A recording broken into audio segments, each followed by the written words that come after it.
Good afternoon. My name is William Throckmorton, and my topic of choice is going to be police components and operation.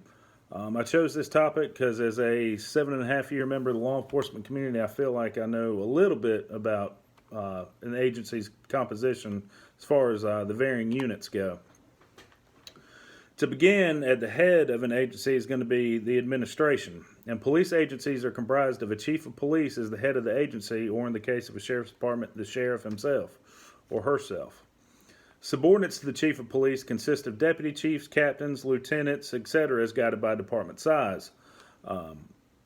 Due to department size, my agency, for example, does not have a deputy chief or captains.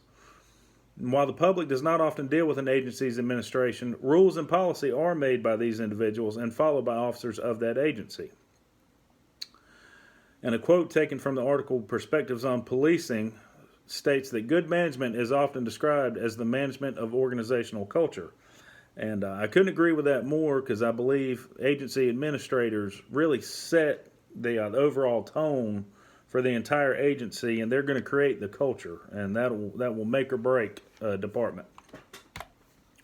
And next, you have supervisors. I view these as an extension of administrators, just in the field. And supervisors oversee patrol functions and the actions of other enforcement components within an agency. Rank-wise, supervisors consist of corporals and sergeants, but also that may vary by agency size. Again, to that point, my agency does not have corporals. Supervisors are also responsible for the field performance of officers and can also be held accountable for subordinate actions. For example, supervisors are going to have to review officers' reports, create and review crime stat reports to submit to agency administrators.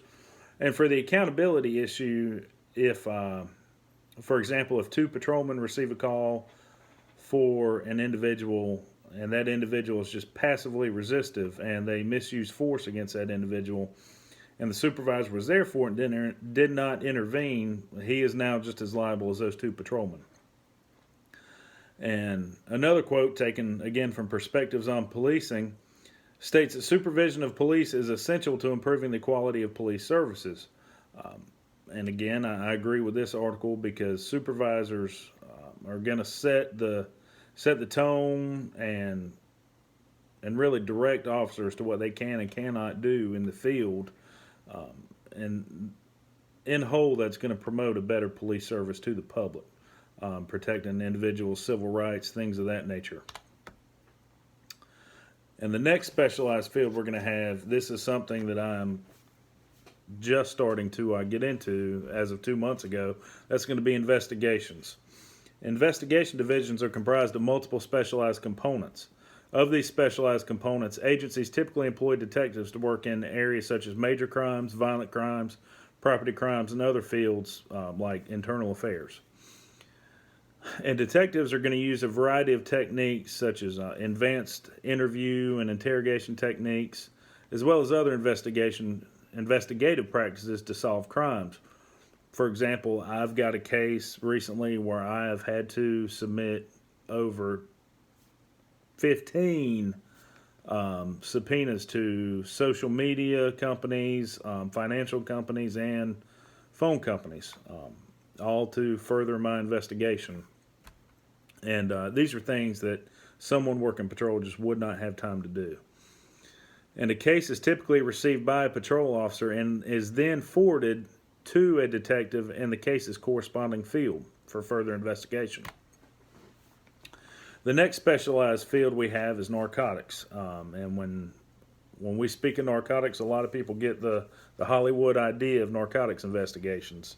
And the reality is the exact opposite of that. It's not action and excitement 24/7. In reality, it's 10% excitement with 90% pure boredom, because of the amount of surveillance that has to go into an investigation and things of that nature.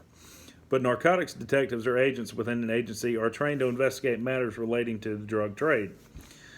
Narcotics divisions tend to also be viewed with either high favor within an agency or looked upon as the black sheep. This is due to the fact that in most agencies, narcotics investigators will wear plain clothes and grow facial hair. To this point, during my time as a narcotics investigator, Half the people within an agency think it's the coolest job in the world. They love you to death, and then the others can't seem to stand you because you get to wear jeans, a t-shirt, and a beard to work. Um, and a lot of that's going to be just because that's what's required of the assignment. You have to blend in with the potential defendants you're prosecuting. And the criminal statutes and policies enforced by narcotics investigators can have a direct impact to the community, as property crime generally rises proportionally with the community's level of drug trade.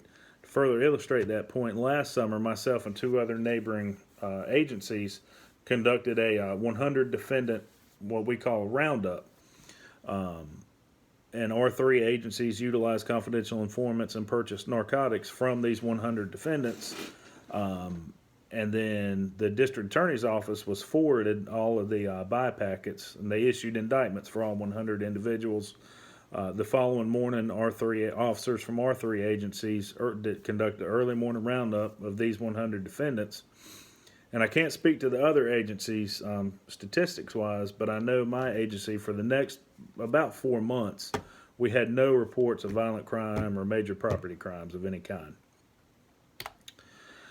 And going to a component of an agency that is the exact opposite of narcotics is a school resource officer. This job gets no glory. It seems like no one wants to do this job within an agency. But an SRO has the most impact on youth within a community. Their role is vital in creating a positive view upon the police department within the community. SROs are also responsible for maintaining order within the school by utilizing the juvenile petition process to handle more severe matters through the courts concerning juvenile behavior crime. Excuse me. Again, to illustrate this point, a quote taken from the organization supporting safe schools states that while an SRO's primary responsibility is law enforcement, whenever possible, SROs should strive to employ non-punitive techniques when interacting with students.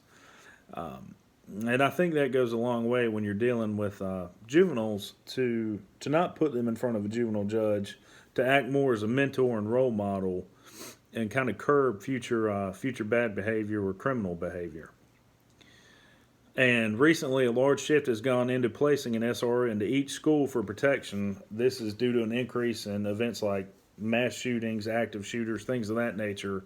There's a great deal of them have occurred on educational campuses and property. And last but not least is patrol. I believe patrol is essential to an agency's day-to-day functions, just as well as its existence. And patrol officers are the heart of a police agency. These are the officers that will respond to 911 calls and take enforcement action upon any crimes they observe while on patrol. These are going to be the guys that handle the complaints from the citizens for stop sign violations and speeders on a certain road. They're going to be the ones that go out and handle that matter, as well as just any call that comes in through dispatch, or anytime a citizen picks up 911 in distress and needs help. A patrolman's going to come no matter what. And a quote taken from the article Improving Police Culture in America, written in 2019, states that there's no one-size-fits-all for the day-to-day job of a patrol officer, meaning the intensity and frequency of work varies widely. This is a very, very true statement, because an individual working patrol never knows what they're going to get into from one call to another. This also means that they have to have a great level of emotional maturity, as well as what we call throttle control.